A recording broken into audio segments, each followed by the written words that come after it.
Welcome to Pop Screen, the Geek Show's podcast dealing with the good, the bad, and the inexplicable of movies starring, about, or directed by pop stars. No, the podcast covers such a range of musical and cinematic genres, from country to hip-hop, documentaries to sci-fi. I'm Graham Williamson, film critic for the Geek Show and Horrified, and this week I've been joined by... Mick Snowden, lifelong mod and card-carrying member. Yes, he are the mod, he are the mod, he are the mod. A disappointed mod today. Oh? I should be going to see From the Jam tonight in my hometown. Lockdown. But lockdown. Yeah, well. This week's show is a karaoke special in that half of our audience will be chanting the dialogue every time we mention a scene. It's not just a film, it's an album, it's a lifestyle, it's a thoroughly satisfying Brighton tourist trail. It is indeed Quadrophenia. Which shows that in 1964, Brighton was ahead of its time in that it took American Express. Yes. Well, one of the things that because I hadn't seen this before I did this, and part of the reason why I was very excited to do this was because it's a big hole in my British cult cinema education. But it has that same appeal as Get Carter, in that you were looking at one of Britain's great cities in a very different state than it is today.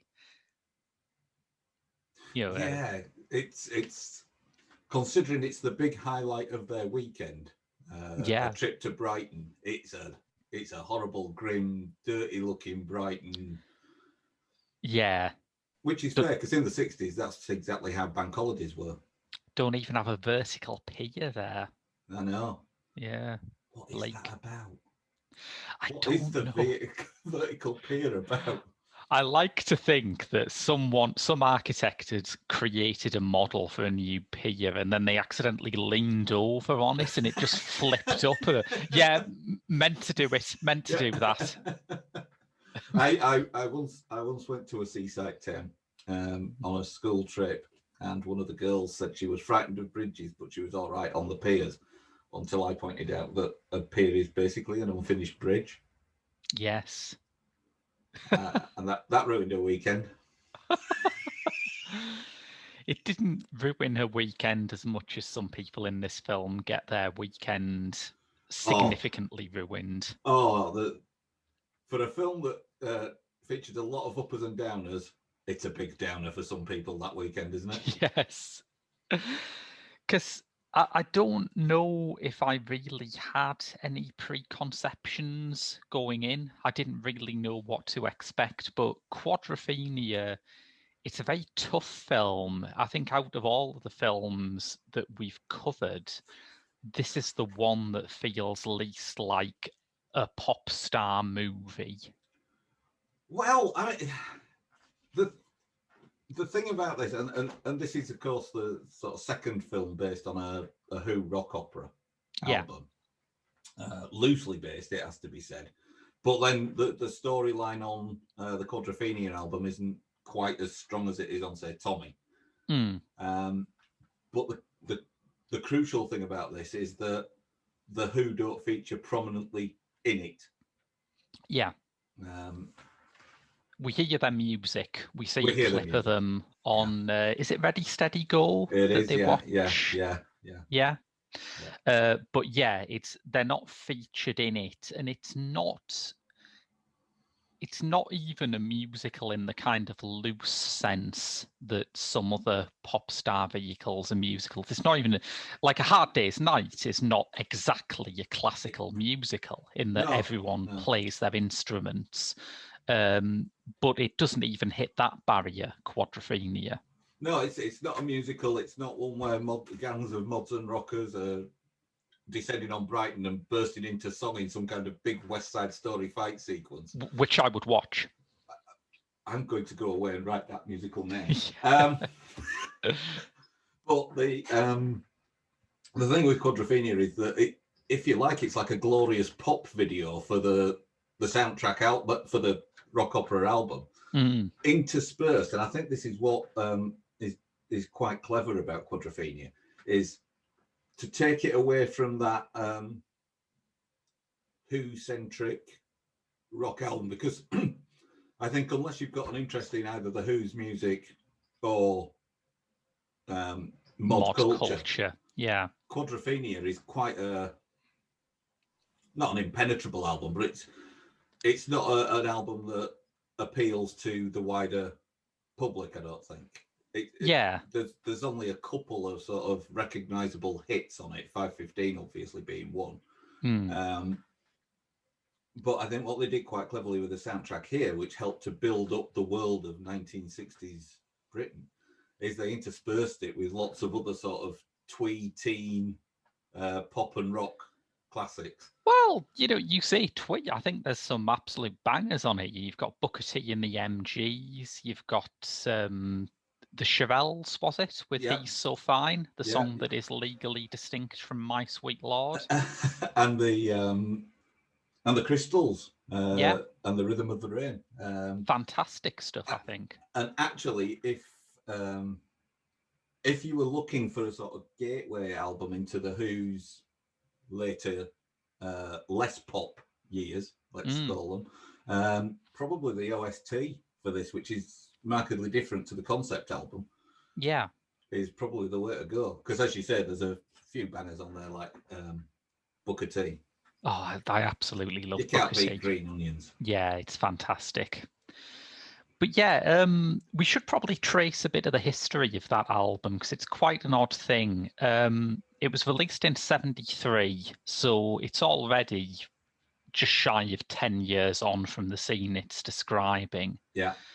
It was Townsend's attempt to write a rock opera that was more down to earth and more relatable than Tommy or Lifehouse, the failed one, which ended up becoming Who's Next.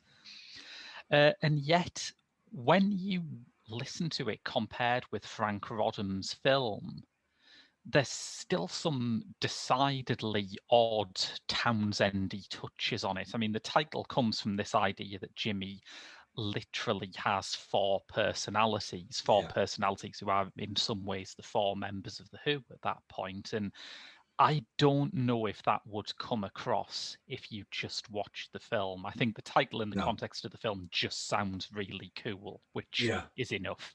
Yeah. I think the other thing is that although they set the film in Brighton, I don't think that theme of the sea comes across quite as strongly on the film as it does on the original album. Yeah, that's a good point, actually. Yeah, because it's a big audio clue in the album. And for anyone who's not aware of the concept of Blu-ray audio, which is where they release albums in an uncompressed format on Blu-ray, right? This is the album to listen to. Oh, yeah.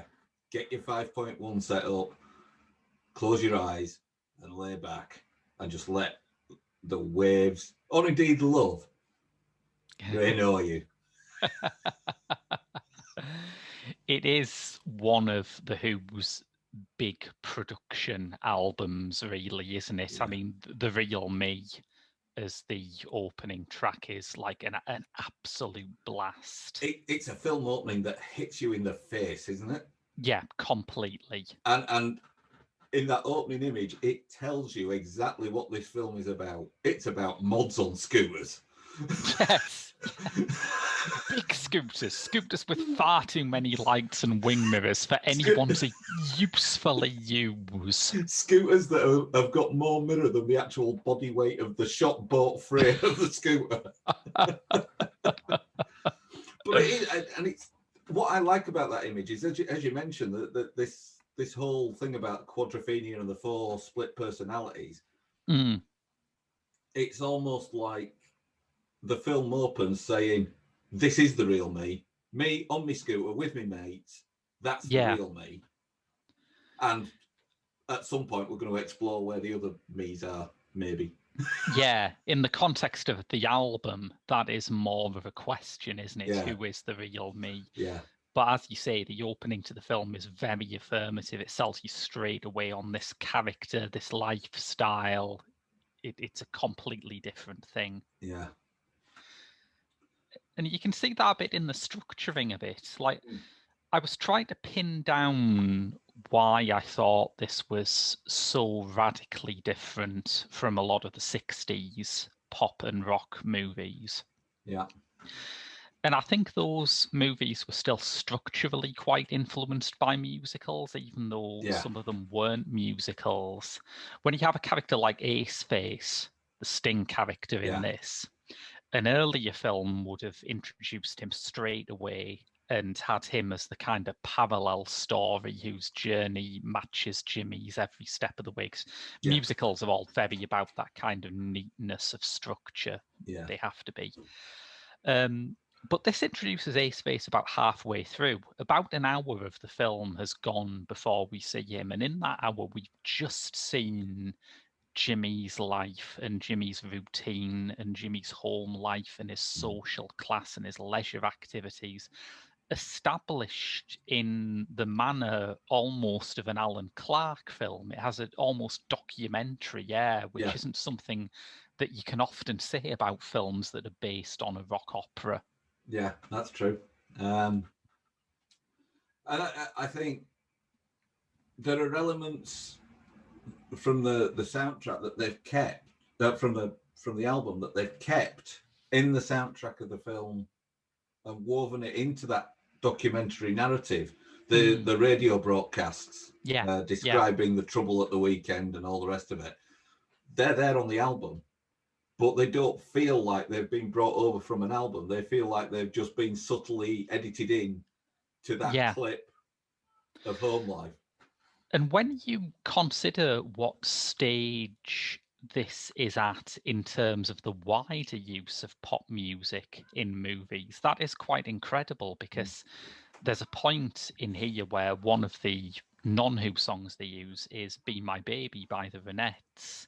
And that got me thinking immediately of the iconic use of that track in cinema, which is at the start of Mean Streets by Martin Scorsese. And you think, oh God, when this happened, Mean Streets was about, 5-6 years old?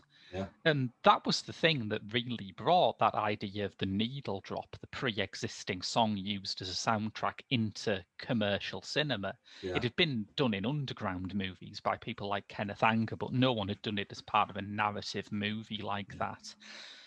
But you look at this, and whether it's a song by The Who or one of the songs by the other artists, the music is used in that kind of way that is recognizable from modern cinema, where it's a counterpoint to the scene, it sets the mood, it's something that the characters are maybe listening to within the film. Yeah.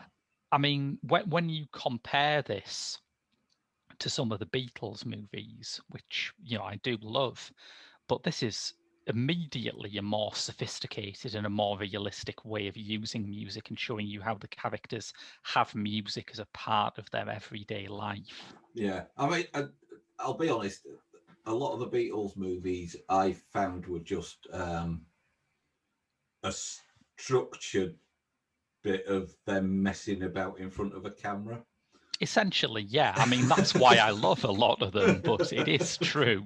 Yeah. And the other thing about Quadrophenia is a lot of the cast in Quadrophenia have gone on to become almost national treasures. Certainly, yes. And yet they're the kind of cast that if you'd have gone back in time to 1978, 79 when they were filming this and told them they were going to become national treasures, Ray Winstone would have told you where to get off. Yes. And how long did it take me to identify Ray Winstone, who at the time of filming, I think was about 12, something like that. Well, famously, Phil Daniels celebrated his 18th birthday on set. Yeah. So that puts the time frame around how long ago this is. But yeah, I was sat there thinking about all the iconic people that are in this movie, and thinking, was Ray Winstone in it? Or did I dream that? No. Ray Winstone's in there singing Bebopalula. He certainly does. Yeah. And it's funny because that's the last time we convened, of course, was for Absolute Beginners, which Indeed.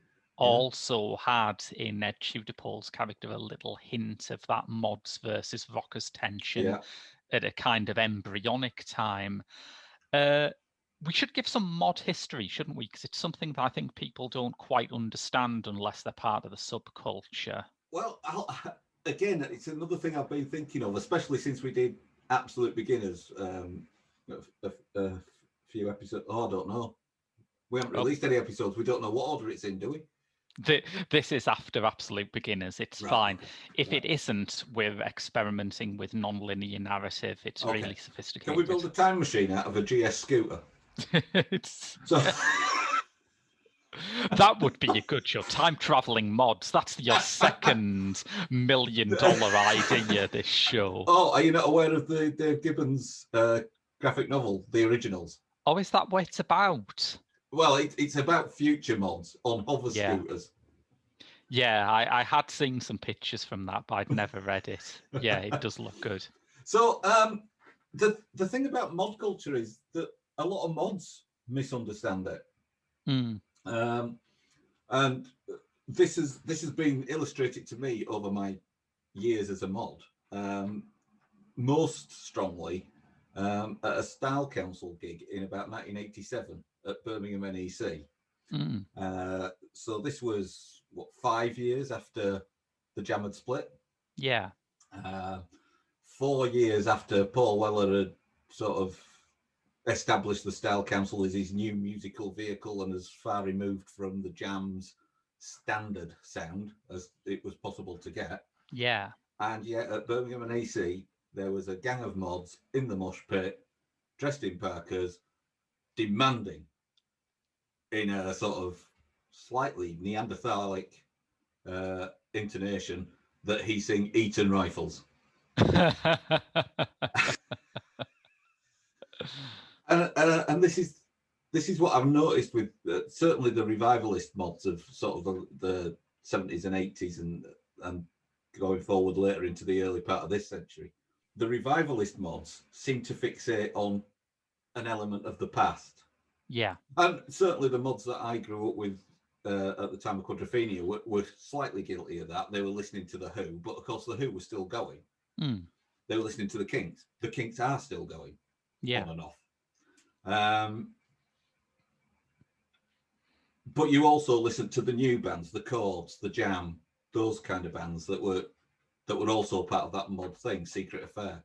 Because the mod itself is a shortening of modernist. It's about being up to date. And so it's why my generation of mod, from the sort of 79, 80 time, are also heavily linked in with the two-tone and ska revival that took place at that time. And that's the thing. Mods embrace what's new. They don't necessarily reject what's old. Yeah. They just don't like it anymore because they've moved on. And actually, if you there should never be such a thing as a mod revival, because whatever is about to be current is what mods are listening to. So if you trace forward from when I was a mod in 79, 80, or when I started being a mod in 79, 80, when I identified as mod, to use the modern vernacular, the natural progression of that would have been going through New Romantic and so on and so forth throughout music, acid house in the late 80s, early 90s, Britpop in the 90s, although that was largely mod revival anyway. Yeah. So we should probably talk about that really, because in terms of my generation, when I am watching Quadrophenia, part of what I'm watching is the way that the bands of my youth filtered it through their sort of sensibility. And not just in music, in culture in general. You've got Leslie Ash in this film, and she, of course, had a fine 90s as part of Men Behaving Badly. Phil Daniels appeared on Park Life, which is about as totemic a Britpop single as you can get. Absolutely. I think what mod, or at least this take on mod, as it exists in this film, offered Britpop, is that Britpop always had this kind of tension, which it never resolved, between the art school and the street. Yeah.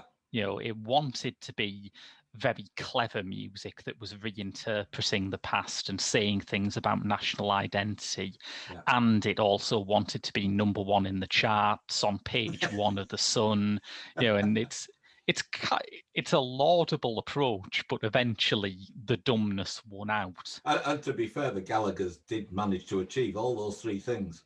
Yes, yeah. Yeah, the three checkpoints: The Sun, the charts, and educational subnormality. Yes. Yeah. And if you're looking for a figure from the past who encapsulates that, and if you're looking for their album that most encapsulates that, it's got to be Pete Townsend, right? Yeah, absolutely. Yeah. A smart, educated postmodernist who also made music of an ear-bleeding intensity that no one had ever heard before. But sadly never made to number one. Didn't they? Never a number one. Famously, The Who have never had a number one single. That is interesting. That is almost a better club to be part of than bands who have been to number one, isn't it? Yeah. There's a certain cachet. Yeah, everybody seems to think that My Generation was a number one, but no, I think it peaked at number 4 or something. So you are, if you have failed to get to number one, you are bracketed alongside The Who, Pulp, the Sex Pistols. It's not a bad list. It's not a bad list. It's not. I mean, to be fair, you've probably got to specify that you did chart and then failed to get to number one. Yeah, I also have failed to get to number one. Otherwise, it's a rubbish club. Ethel at number 42, she's in that club. Although she did do backing vocals for International Rescue by the Fuzzbox.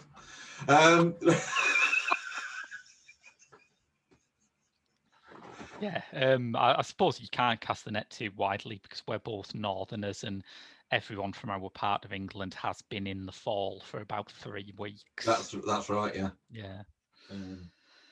But, that's what Quadrophenia is to me anyway. It's a film that is tough, it's violent, it's about characters who are not reflective or sensitive in many ways, but it is made with intelligence and sensitivity itself. Yeah, and I think crucially, what it does for me is it answers fundamentally those two questions about a movie that you should ask: what's it about, and what is it about? Yeah. And on the surface, it's about a group of mods partying, dancing the night away, taking drugs, having fights, getting the girl, losing the girl, and mourning the death of their scooter at the hands of a vicious postman. Yes. On the other side, what's it about?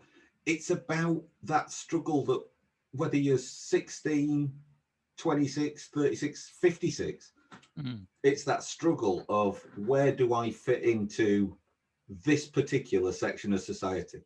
Who are the authority group that I need to answer to? Who are the crowd I need to appease to be accepted? Who are what is my relationship with my parents, etc. And it asks all those questions through our central character of Jimmy, and also looks at those heroes that you worship. Why? And that one is personified perfectly through Ace Face, as played by Sting. Yeah, and Sting at an interesting point too, isn't it? Because the police hadn't really took off when he signed up to the film. There aren't many figures in it who had any pre-existing fame. As we've said, certainly the actors are very young, but nowadays you can recognise Sting and you can recognise Toyah Wilcox in the cast. Back then, they were not notable faces. The nearest they had to a pop star in the movie was that John Lydon auditioned extensively for the role of Jimmy and was was turned away because the producers thought there is no way we're going to get insurance for one of the Sex Pistols in this film, which I thought was a bit much considering he's probably more drink and drug free than everyone in the actual movie. But that was his rep at the time. Yeah. But yeah, because it does take into account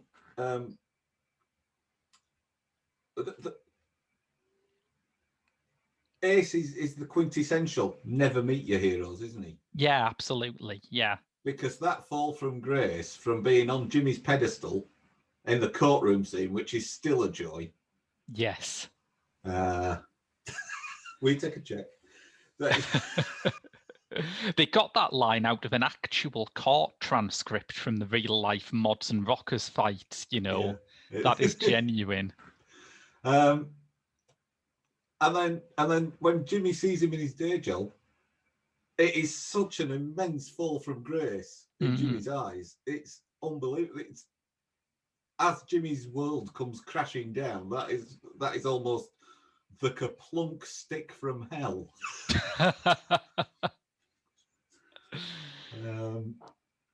And it's interesting because most of these characters you think will have some kind of life outside being a mod. You know, most of them have to put food on the table in some way. Yeah. Most of them have some sort of family. Jimmy's family are very briefly pictured in this, and he sees them exclusively through the prism of them disapproving of him being a mod.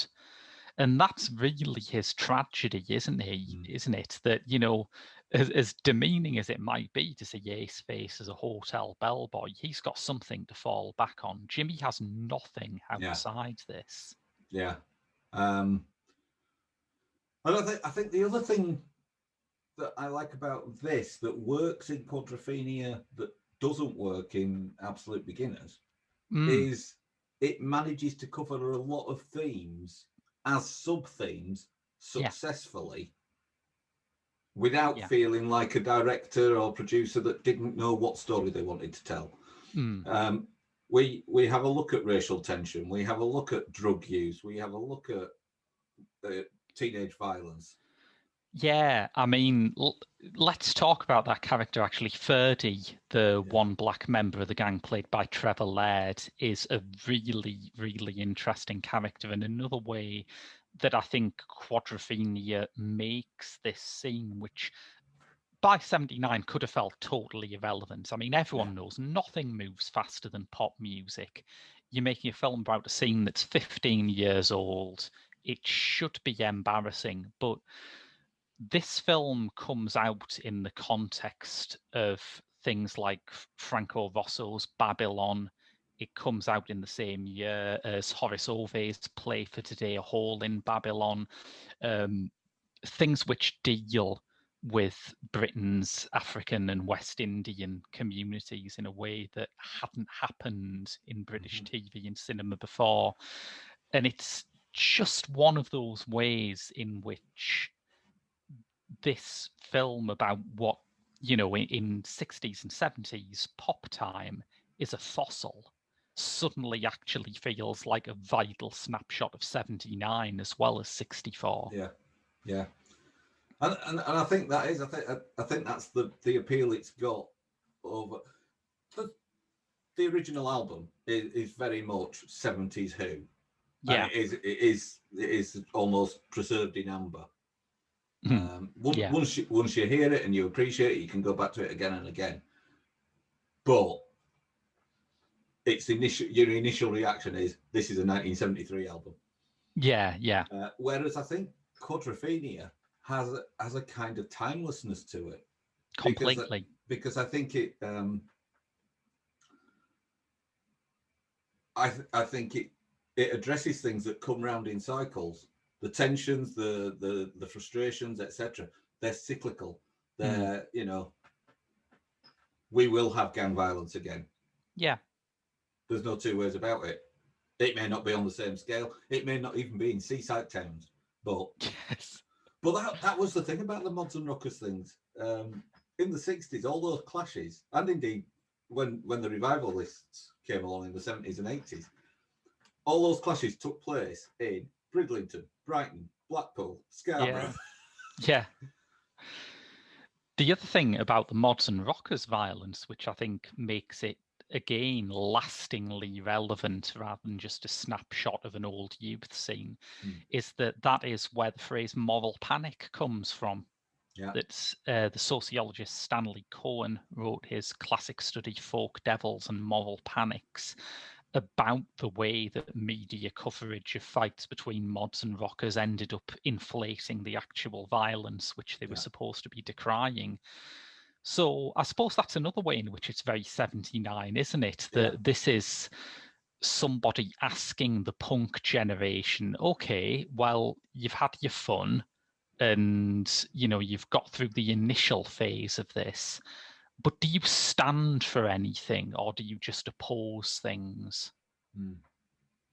I think the other thing that ties in is that 79, when this came out, is also the time that there were questions being asked about the SPG element of the Met. Yeah. And there were already questions being raised about police brutality also being part of the escalation of violence on the streets. So, and I think we see evidence of that in the film as well. Which is partly Frank Roddam's directing tactic. I think they did all of the Brighton Beach stuff first, which is a hell of a baptism of fire, although I imagine once you've got those scenes, you just think, the film works. But they got a lot of actual mod revivalists and rock and roll revivalists down for that. There were a lot of us around. Certainly, yes. But the police extras they had weren't taking it seriously. So apparently Roddam just went to some of the mods and rockers and said, see them, they've got their helmet on back to front, they're taking the piss. I want you to go for them and really go for them. This is the man who created MasterChef, right? It is. What a bizarre career Frank Roddam has had. Yeah. You would see this and you think, I mean, he'd done films on television before at a time when the boundaries between what is a television play and what is a film were kind of interestingly porous, you know. So it wasn't his first feature-length drama, but it was his first, like, cinema release movie. Yeah. And you look at this and you think, well, this guy is a major British director of his time. This guy should have been bracketed alongside, you know, Derek Jarman and Peter Greenaway and that generation. Not quite, really, was it? No. He created Masterchef, as we noted, which is incredible. Which means that Quadrophenia could have been called Bank Holidays Don't Get Tougher Than This. I think Masterchef would be infinitely better if it was presented by a pilled-up Ray Winston, by the way. I think that would be great. With Phil Daniels setting the skills tests. But he did that. He helped create a redesigned Pet. Mm-hmm. And sure enough, Timothy Spall has his first screen role as a film projectionist in this. Yeah. I think what slowed it down for him is he got tied to this very strange script in Hollywood called The Tourist, no relation to the Johnny Depp, Angelina Jolie catastrophe of 10 years ago. But it was a very strange kind of psychological science fiction film with a heavy S&M angle at a time when nobody was pushing that. You know, this is pre-Madonna, you know, getting into leatherwear. Nobody wanted that. Everyone agreed that it was the best unproduced script in Hollywood, and everyone agreed that it would really freak audiences out. And over the years, you started to see elements of it getting lifted for things like Species or Men in Black that put it into a more commercial context. So it's been kind of pickling, but Frank Roddam stayed the course with that for so long. It's kind of laudable because it's a great, difficult script, but it was never going to get made. Well, Maybe it was in the wait for the tourist to get made that he developed his passion for creative food, because he'd have time on his hands, right? He'd have time on his hands. He will have understood from the script that sometimes extreme pain can cause extreme pleasure, and I know of no pain more extreme than watching Greg Wallace.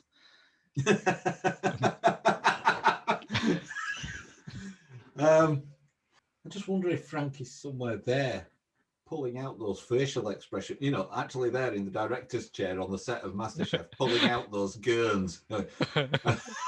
Actually, I need more eyebrow. Under the table, kicking him in the shins repeatedly.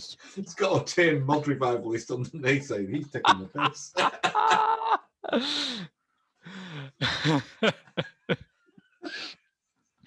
So yeah, it didn't work out, but I think you have something like Quadrophenia, you have something that will essentially last forever.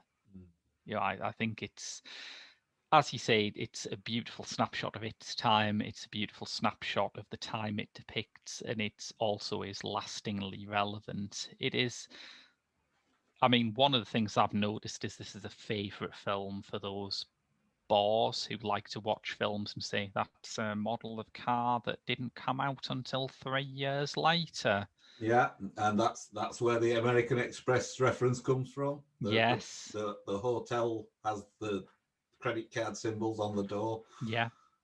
But, that's kind of the point, isn't it? I mean, some of the anachronisms are to do with Jimmy having Who albums and Who posters that weren't released until years later. Now, if that was in an ordinary film, yeah, I'd assume they had it wrong.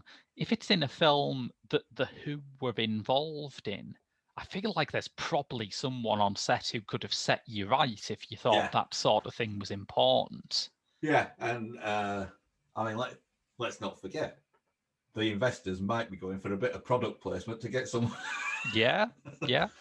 But the other thing is, it's a film that has a lasting impression on pretty much anyone who sees it. When you find yourself in any situation that is in any way mirrored in the film, it floods back to you.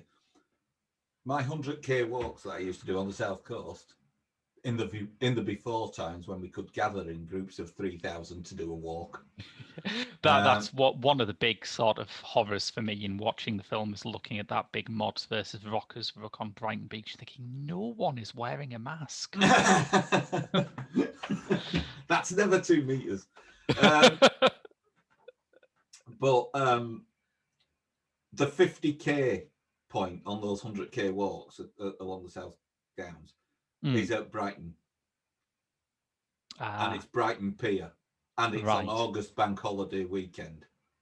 Yeah. So everybody else is walking along.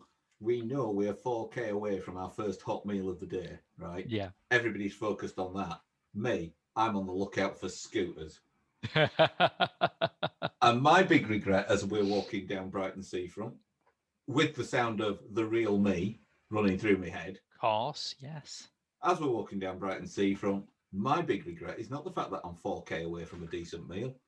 My big regret is that there are lots of posters for Northern Soul Weekenders that I can't go to because I'm walking to Arundel. Yes.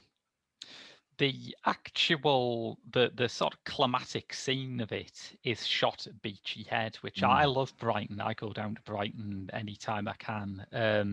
I've been to Beachy Head. It is a very ominous place. It has, for the benefit of our overseas listeners, Beachy Head is infamous in Britain as a suicide hotspot.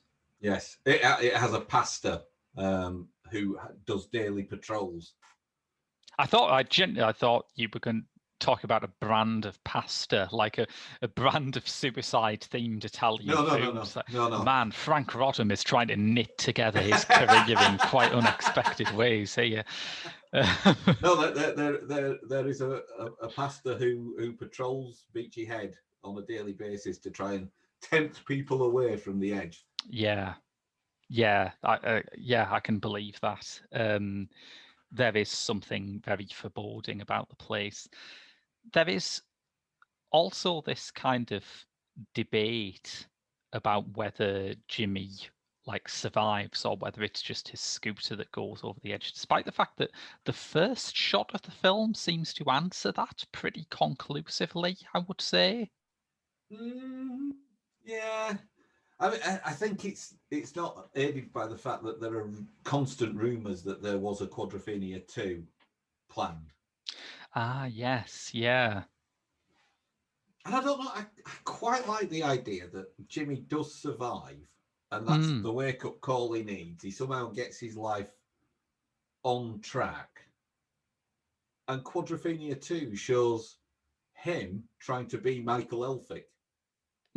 Yes, yeah. And coping with his own teenage tearaway. Because of course, if you take it on, we're talking about someone who would probably be growing up during the Britpop era. Yeah, absolutely. Yeah. So, yeah, I think it would be quite an interesting exploration of character. Yeah. I think that is probably it, that it's meant to be the death of a way of life rather than literally the death of Jimmy. Yeah. But it is such a powerful operatic scene, and it has obviously all of these resonances with things like Butch Cassidy and the Sundance Kid that it's kind of understandable people think it's about death, I guess. And the thing I like it is about it is the fact that all the musical overtones that come from the album that lead up to that climactic shot, yeah, it's all banging crescendo and quite heavy Who rock, and then the scooter just falls to the sound of the breeze and the wind. And yeah. It's a great piece of filmmaking. Yeah. Pretty dangerous. Apparently, they massively undercalculated how far the scooter would fly off, and it nearly hit the helicopter they were filming from.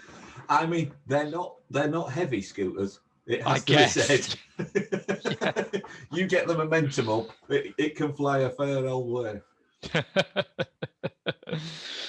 Yeah. Mentioned briefly Michael Elfic. We should talk about some of the adult cast in this film because there were some treats in the smaller roles. Yeah, I mean, it is a who's who, really, of no pun intended. Legends. Yeah. Yeah. But yeah, Elfic was there at that time when he seemed to pop up for about 3 minutes in every cult British film. Like, he's there for 3 minutes in With Neil and I. He's there for 3 minutes in The Elephant Man. You want to make a really cult British film, you got to have Elfic there for a bit. Yeah. But he's good. He looks sober, which was not always the case with Michael Elfic. Well, this is pre-Boone, isn't it? Yeah, I guess. Yeah. So maybe he hasn't quite established himself as an actor and also as a drinker yet. Lucky he was in this Who movie and not the Tommy one. Otherwise he'd have had he'd have had a bit of a sort of trial by fire with good old Ollie. Oliver Reed and Jack Nicholson and of course Keith Moon. And Keith Moon, of course, who died just before this went into production. Yeah. It's actually it's weirdly haunting when you hear his stupid Cockney accent on Bellboy, which it is not a resonance it has on the album, but it has a funereal feel in the film.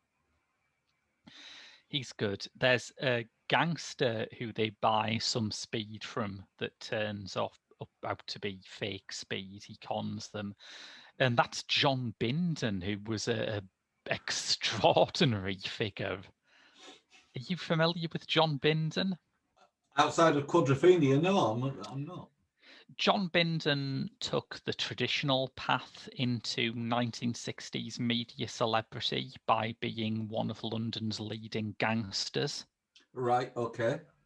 He was also noted for having an unusually large penis, which he used to get out frequently at East End boozers and hang tankards off. That was his party trick. Nice work. Rumoured to have been a lover of Princess Margaret. I do not know whether this is covered in The Crown or not, but be funny if it wasn't. He played himself. yes. But yeah, he got into acting. I think it was one of Ken Loach's early films. I think it was Poor Cow, where he was looking for someone with the right kind of underworld quality and thought, oh yeah, that guy's a gangster. That would probably do it. And he turns up in Performance, the Nick Roeg, Donald Cammell, Rolling Stones movie in a similar sort of quality. My favourite anecdote about John Binden is not actually one that he appeared in, but that I forget which one it was. It wasn't New Values. It might have been the one after that, but one of Iggy Pop's very early 80s albums. David Bowie turned up to offer moral support and a bit of songwriting, and Bowie told him a load of anecdotes about Binden because he was quite a scenester at the time. Yeah. And Iggy did a whole verse about John Binden and the biggest dick in London, which Bowie said, actually, you should probably take that off because quite a bit of it will be seen as libelous towards the royal family.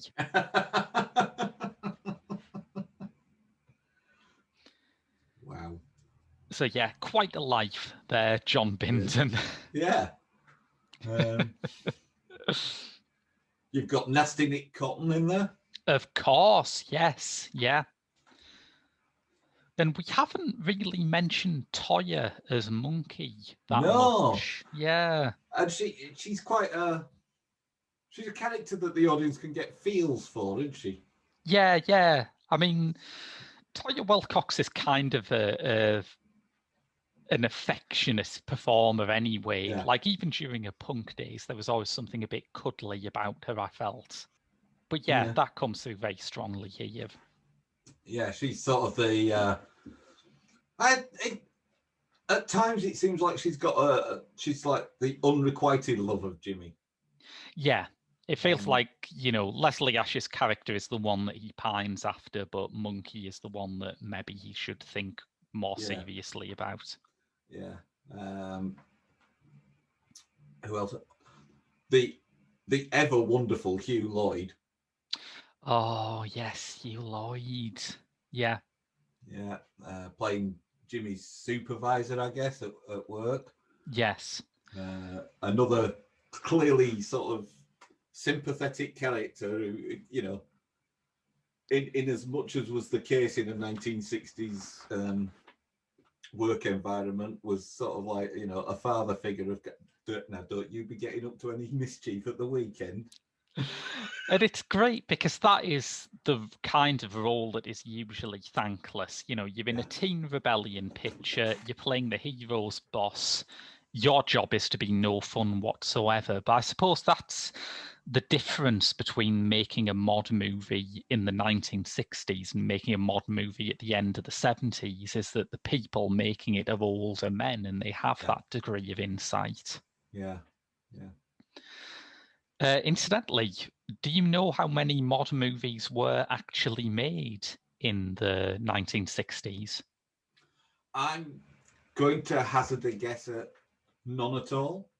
Yeah, none at all, which surprised me considering that 60s cinema exploited the hell out of any pop trend that happened. And even when you have the late 60s psychedelic scene, which you would think is completely beyond the cognition of any film studio, you still have a load of terrible films like Skidoo, where a bunch of old Hollywood people try and make something for the crazy hippie kids, and they're ghastly.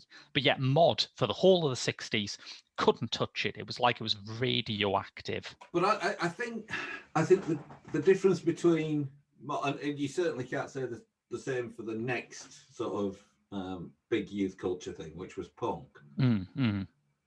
I think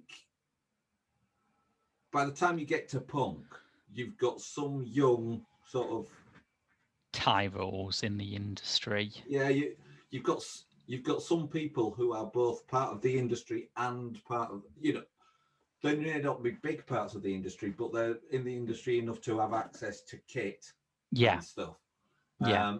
Whereas in the 60s, unless you were doing an internship at Rank, you wouldn't have access to like film gear, Yeah, it's a fair point. Yes. And I think it's quite clear from what we see in Quadrophenia that, the old guard wouldn't have really wanted to make a film about it because they didn't know quite what it was. Yeah, and it was legitimately dangerous. Probably if you were over 40 at the time, you would have only known mods from these extraordinary tabloid stories and mass gang brawls. So it would have been, they wanted a hands-off approach. They'd be completely, and if you did get a mod movie, it would probably be just about how mods are evil. Yeah.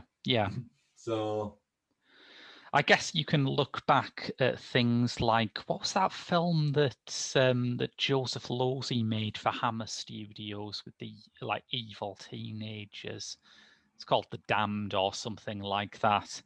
I suppose you can look back at that as a kind of subtextual mod movie, a movie that is about the anxieties that mod caused the older generation, even if it has nothing to do with the actual style and subculture. Yeah. I like the fact that the Wikipedia page for Quadrophenia has a shot of the alley where Jimmy and Steph have sex. Because As it is now. It's just such a touristy kind of film in a lot of ways. It and has a real... The caption says, "Turning left will take you to East Street." Because that's why you go down that alley, to get to East Street. Completely, yes. Brighton now, again, for our international listeners, Brighton now is kind of the Austin, Texas of Britain. It's this wonderful kind of hub of countercultural and artistic and queer kind of subgroups. But yeah, it's a completely different business in Quadrophenia. I guess because back when the Modern Rockers thing happened, there was still a viable British seaside tourist trade. That's right, yeah. I mean, Brighton, like a lot of the other towns that I mentioned before, was a former spa town. It was where the royals went to convalesce. It was, most of the piers were commissioned by members of the royal family. Yes, yeah. And I get a great kick out of recognizing Brighton in films where it's shot. I think my favorite Brighton film before this was that there's a bit where in the Ian McKellen version of Richard III, which I think is a masterpiece anyway. I adore that movie. I could never watch it. Oh?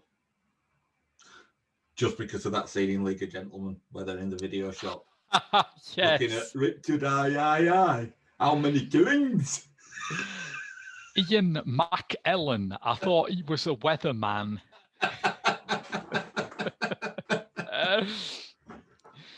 But yeah, there's a scene in Richard I where they go to the sort of base that he's established as part of a sort of coup attempt. And it's that ridiculous kind of cod oriental sort of palace that the royals built back when it was their major bolt hole. Yeah. And it's such a wonderfully strange location. I mean, if I was...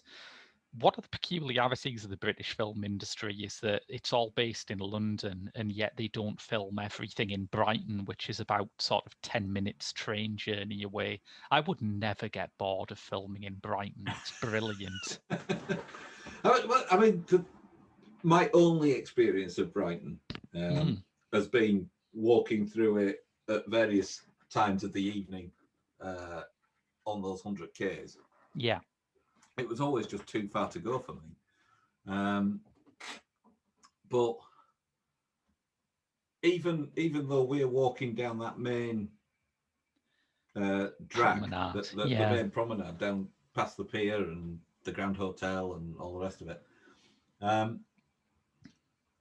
it's a remarkably different feel So the route we took came down the hillside to the promenade. Yeah.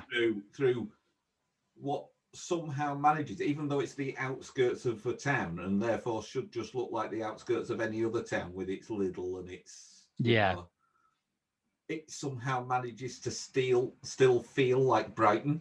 Yes, completely. Yeah. And then you get down onto the promenade, which is very seasidey, and as you've mentioned, not as run down seasidey as it would have done maybe 20 years ago. Yeah, it's found a reason to exist other than day trips to the beach. There's a lot of cafe culture on that beach, isn't there? Isn't there just? I mean, it's still quite mod.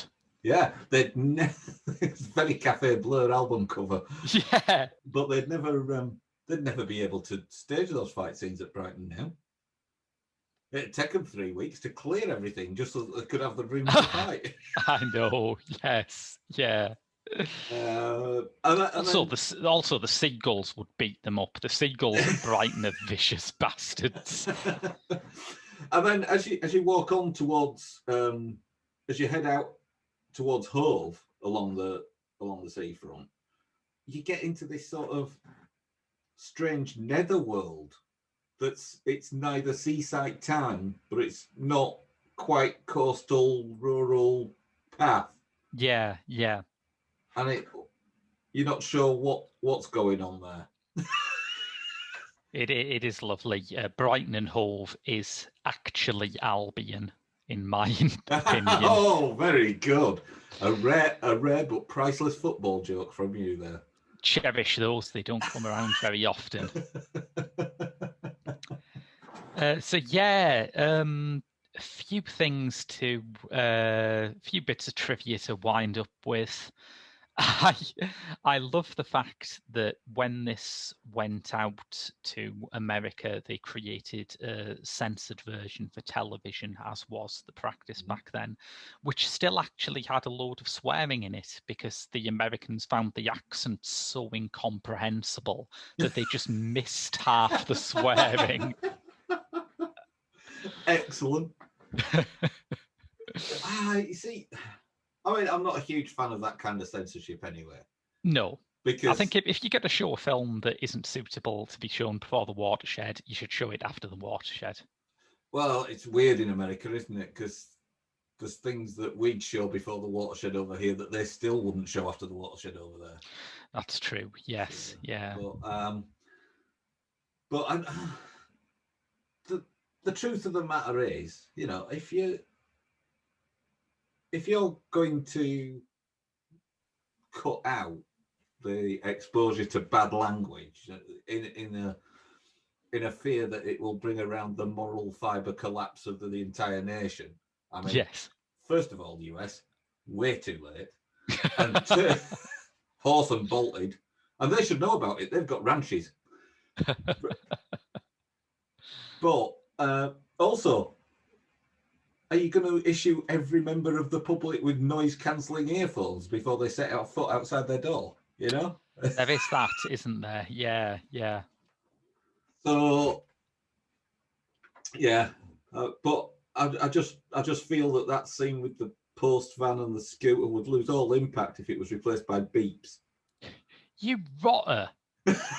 you absolute stinking jerk! You've killed my blimmin' scooter. Or for a surreal moment, if they wanted to get rid of the swearing, get Rupert Everett to overdub all Jimmy's lines. That'd make it lovely and acceptable for America, wouldn't it? That would make it really classy. Yeah. That's that old Peter Cook and Dudley Moore sketch, isn't it, where they were complaining about the reception that Derek and Clive got. Oh, it's quite different when it's Gielgud, isn't it? A prick in Gielgud's mouth is a quite beautiful thing. Sir Larry can handle an arsehole like no one's business. Yeah. Yeah, because it's one of those films, I think. I get that there are films where the swearing is gratuitous and unnecessary and maybe more than would be warranted by whatever's going on in any given scene. But in Quadrophenia, it isn't. It's incidental. It is just the language of the people in the film. You could not do a psychologically convincing film about a character like Jimmy without acknowledging that he swears. Yeah. You could make a film about mods that had no swearing, but it would be a radically different film to Quadrophenia. Yeah. A few things that I found out when I was researching the album as well. You mentioned that it doesn't really have any big, like, iconic Who tracks on it. There aren't that many of those. Well, there's 515. That's about it, really. 515 was a pretty big hit, and Love Reign Over Me has... I think it's become more of a favourite through playing live, which is understandable because it's a real epic.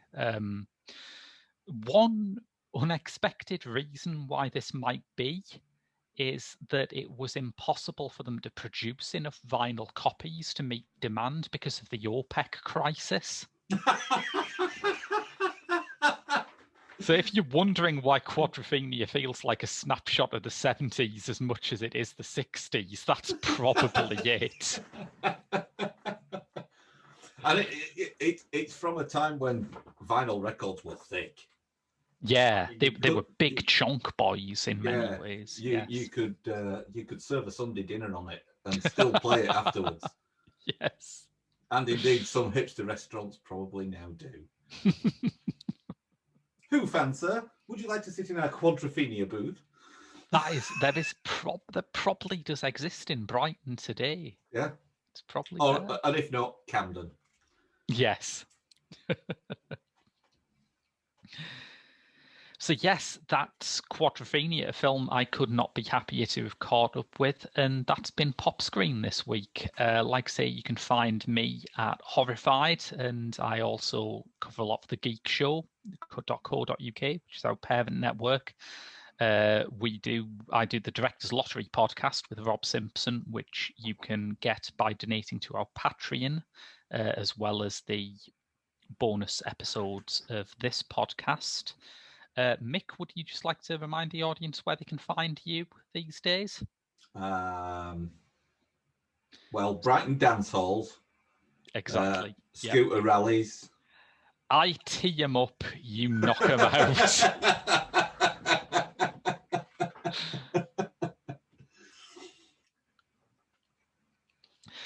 But yes, Mick is also on Behold, which several of us Geek Show types do, about trying to discern scientifically which is the best comic book movie. Comic book adaptation.